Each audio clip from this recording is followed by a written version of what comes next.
नमस्कार दोस्तों, स्वागत है आप लोगों का हमारे इस YouTube चैनल पर। इसके पहले वाले लेक्चर में हमने जो है एक्सरसाइज 4.3 का क्वेश्चन नंबर 1 का फर्स्ट, सेकंड, थर्ड बताया था।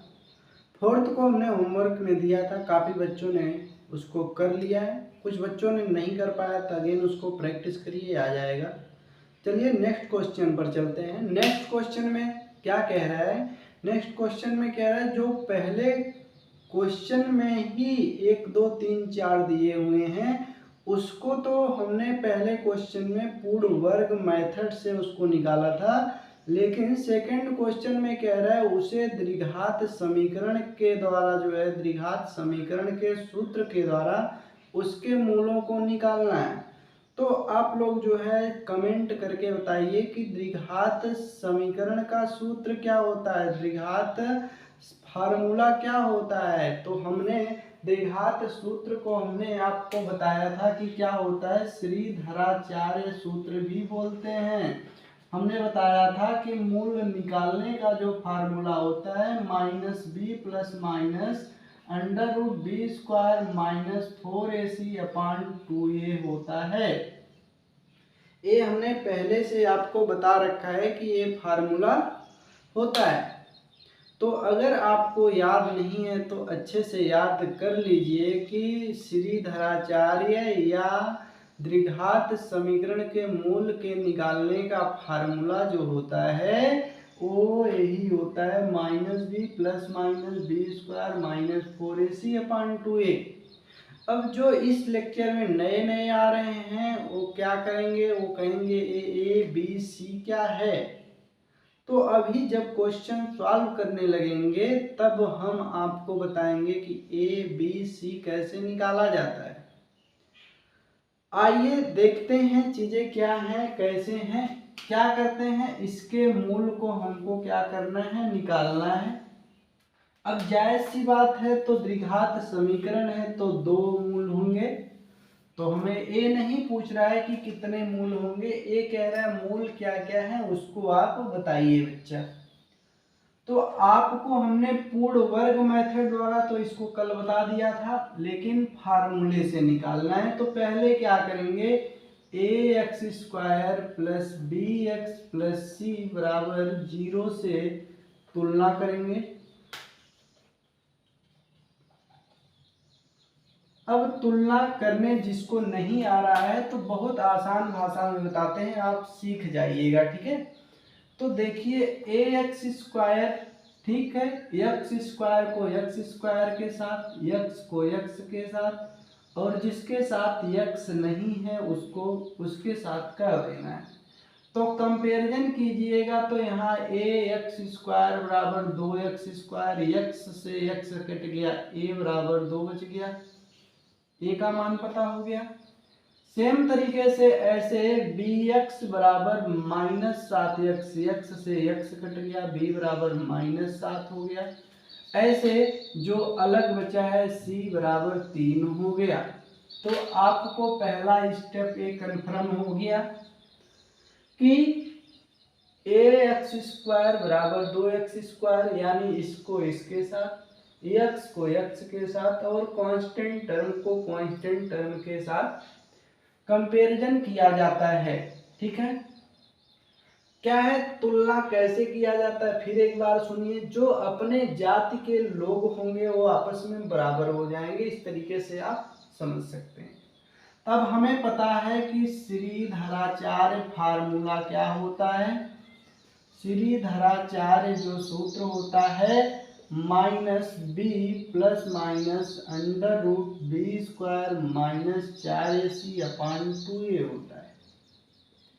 अब -b कहें तो a b c तीनों का मान हमें पता है। a b c जहां जहां जो है उसके चिन्ह को ध्यान में रखते हुए रखेंगे। माइनस पहले से है, b का मतलब हमारे पास -7 है, प्लस माइनस √b² यानी -7 का होल स्क्वायर -4, a मतलब 2 है और c मतलब 3 है। नीचे हमारे पास 2a, a मतलब क्या हो गया 2, यानी माइनस का माइनस में कीजिएगा प्लस आ जाएगा, प्लस माइनस। यहाँ से 7 का स्क्वायर, आपको पता है कि 7 का स्क्वायर मतलब जितनी बार घात होती है उसको उतनी बार गुणा करके लिख सकते हैं। 7 गुणे 7, 7 सत्ते 49 आ गया। अब यहाँ जिसको गुणा नहीं करने आता होगा कैसे करेंगे, देखिए ध्यान, 4 गुणे 2 गुणे 3 है, तो इसका इसमें गुणा करेंगे, 4 दूना 8, ठीक। अगेन इसका इसमें गुणा करेंगे, 8 त्रिक 24, ठीक है। इस तरीके से गुणा करते हैं, ऐसा नहीं कि 4 दूना 8 4 तियाइन 12, इस तरीके से नहीं। इसका इसमें गुणा करेंगे, जो आएगा उसका इसमें गुणा करेंगे, यानी हमारे पास मिला क्या 24, और नीचे हमारे पास 2 दूना क्या है 4। अब देखिए यहाँ से +7, तो प्लस आ गया तो चिन्ह हटा सकते हो, प्लस माइनस।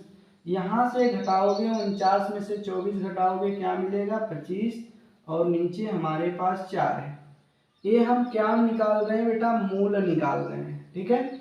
अब यहाँ से अगर देखेंगे आप तो यहाँ से 7 प्लस माइनस क्या है, करड़ी में 25 है। अगर करड़ी में 25 को हम लिखना चाहें तो लिख सकते हैं 5 गुणे 5 लिख सकते हैं। अब 5 गुणे 5, अब करड़ी में जब दो चीजें होती हैं और बाहर लिखते हैं तो एक हो जाता है, यानी यहाँ से क्या मिल गया हमें 5, नीचे क्या हो गया 4।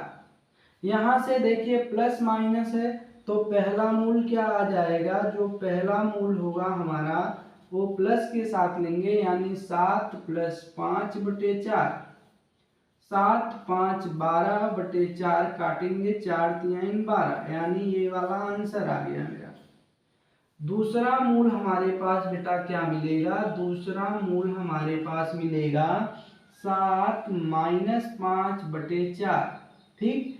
7 में से 5 घटाइएगा 2, नीचे 4 काटिएगा, 2 दूना 4, 1 बटे 2, ये दूसरा मूल हमारे पास आ गया।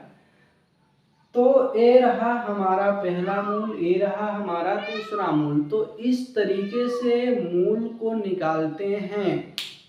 किसी किसी के मन में आ रहा होगा कि ये वर्ग बनाने वाला मेथड कठिन था, ये वाला मेथड बहुत आसान है।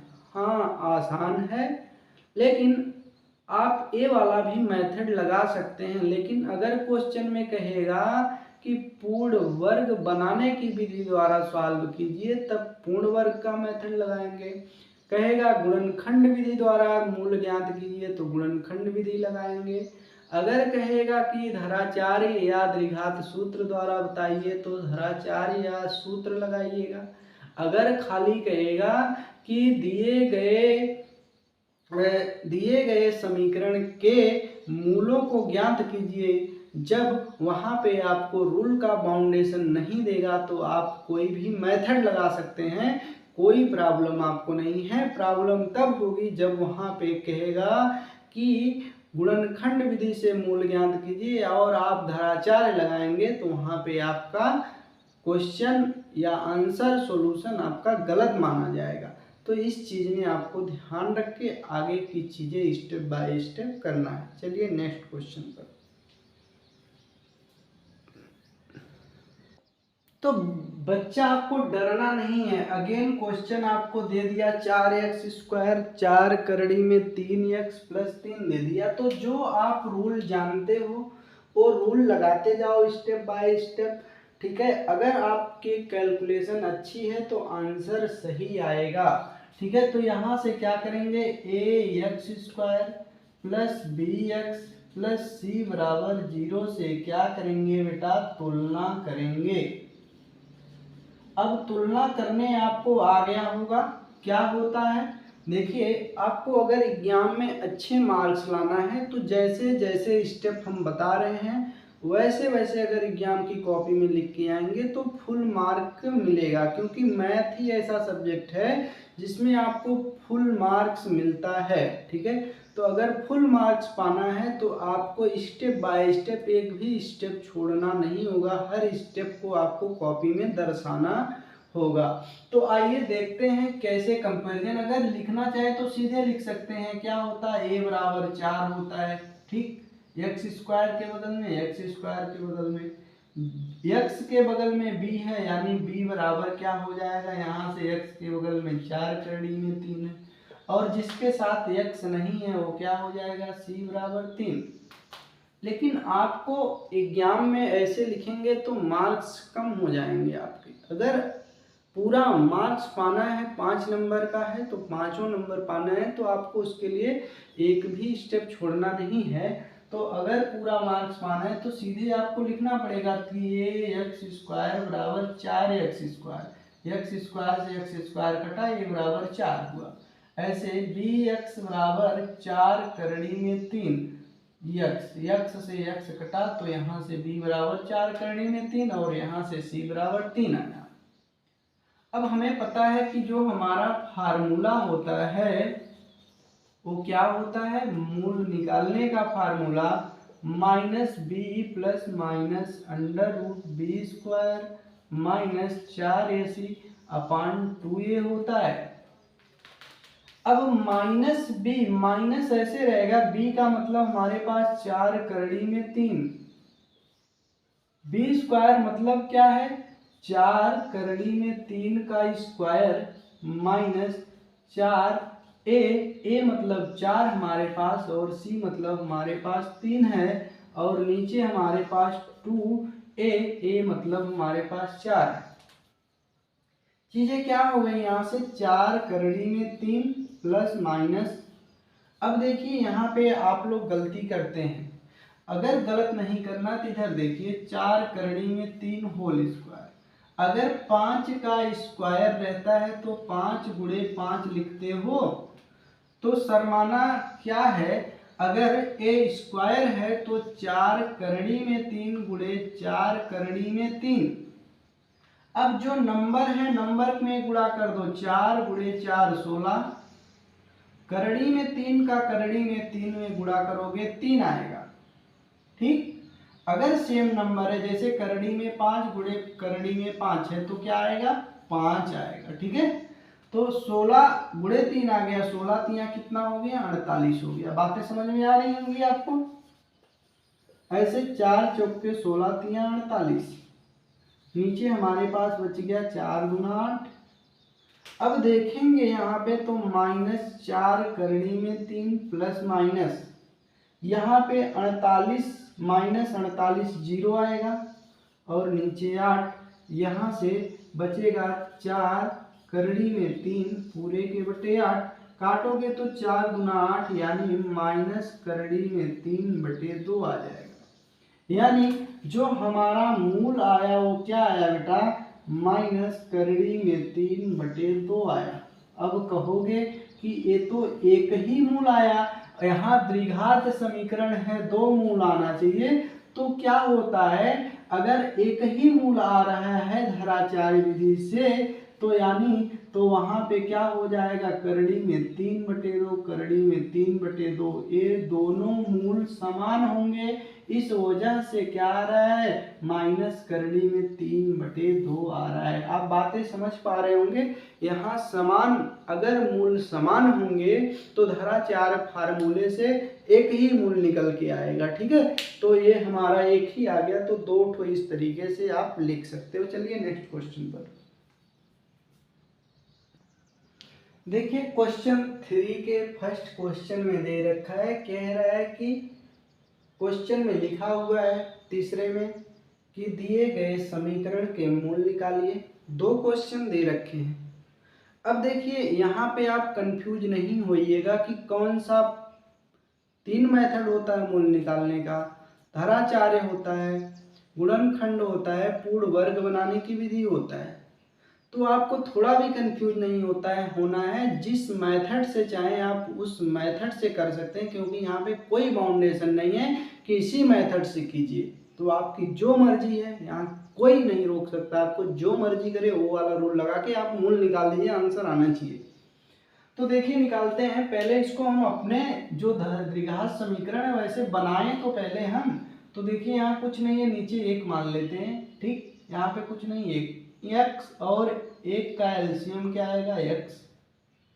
अब 1 से किसी संख्या में भाग देते हो उतना ही आएगा। यानी अब लिखते कैसे हैं, पहले ऊपर वाला लिख देते हैं फिर नीचे वाले का इसमें भाग दे करके जो आता है गुणे में लिख देते हैं। 1 से x में भाग दोगे तो x ही आएगा, माइनस x से x में भाग दोगे क्या आएगा, ऊपर वाला पहले लिख दिए, भाग देने पर 1 आएगा, क्या मिलेगा 1 गुणे में लिख दिए बराबर इधर 3/1, क्रॉस मल्टीप्लिकेशन कर देते हैं।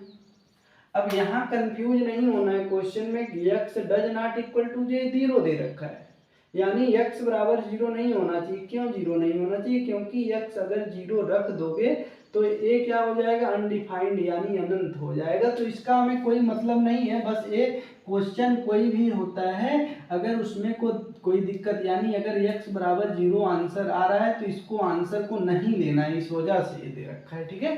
तो यहाँ से x का x में गुणा करोगे x², 1 का 1 में गुणा करोगे 1, 3 का x में गुणा करोगे 3x कहोगे, 1 कहाँ गया, 1 का सब में गुणा कर दोगे, कोई फर्क नहीं पड़ने वाला है। ये बेचारा अकेले इधर रो रहा है, इसको कहो आ बेटा इधर आ, x², इसको इधर ले आओगे तो -3x हो जाएगा, -1 पहले से पड़ा है।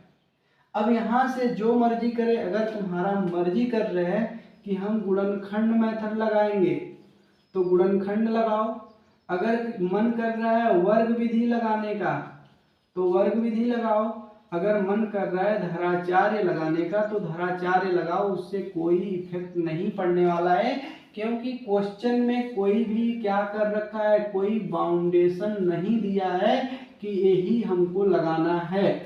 अगर बाउंडेशन नहीं दिया है तो जो मर्जी करे वो लगाओ। तो मान लो अगर हम गुणनखंड मेथड लगाना चाहें, चाहे पूर्ण वर्ग विधि लगाना चाहे, चाहे धराचार्य विधि लगाए, कोई लगा सकते हैं। अभी ताजा ताजा सूत्र लिखे वही लगाते हैं। क्या करेंगे, ax² plus bx plus c बराबर 0 से क्या कर देंगे, तुलना कर देंगे। तुलना करने पर देखो ax², यहाँ x², ठीक, x² से x² कट जाएगा, a बराबर 1, क्योंकि अगर जिसके बगल में कोई नहीं है तो गुणे में 1 लिख सकते हैं।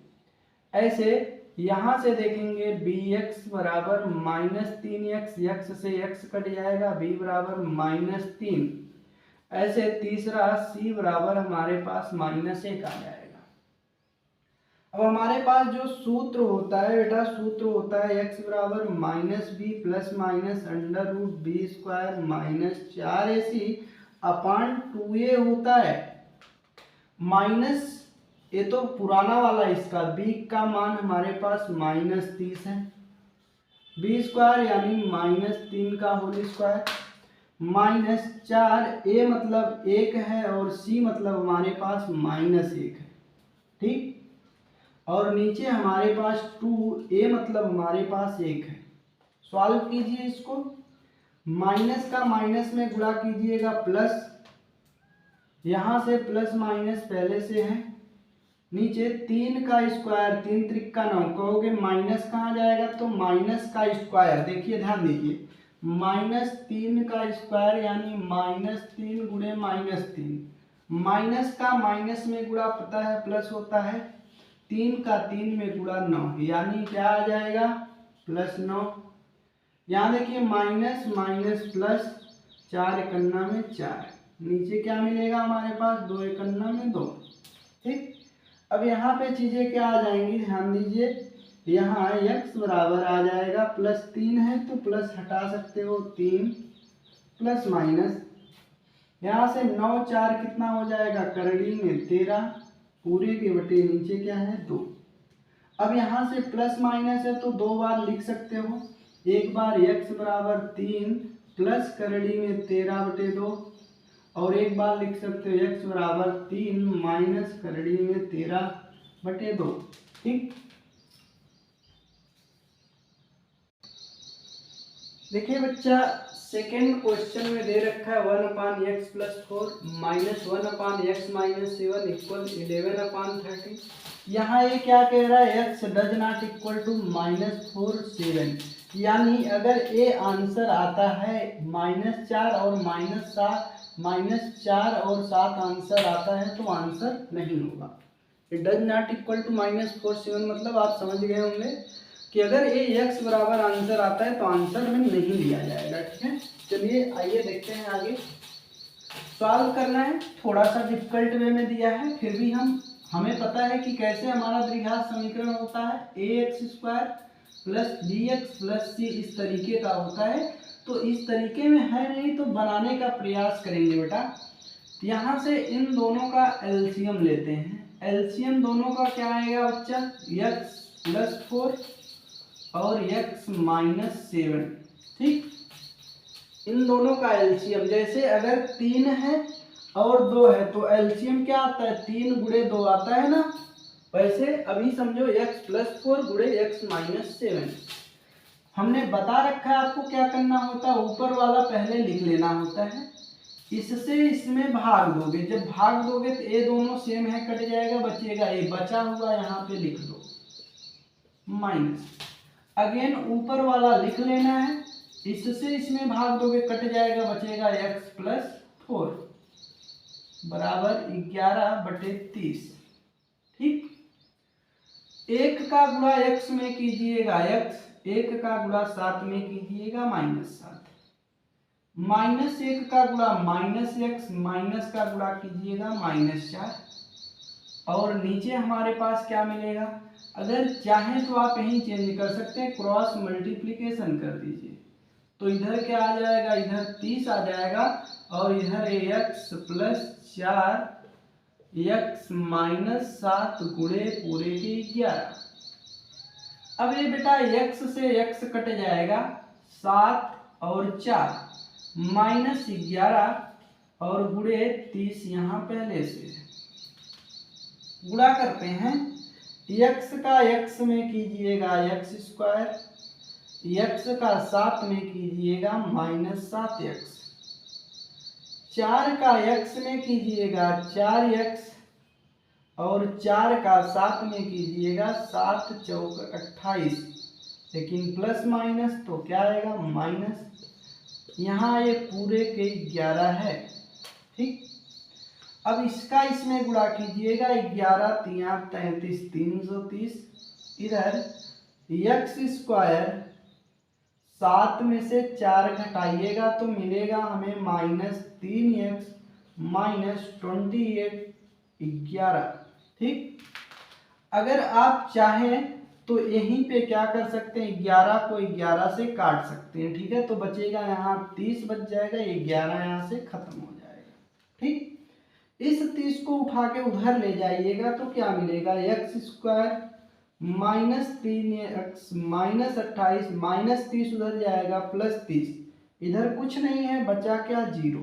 ठीक, अब देखिए x² -3x 28 में से 30 घटेगा +2 बराबर 0।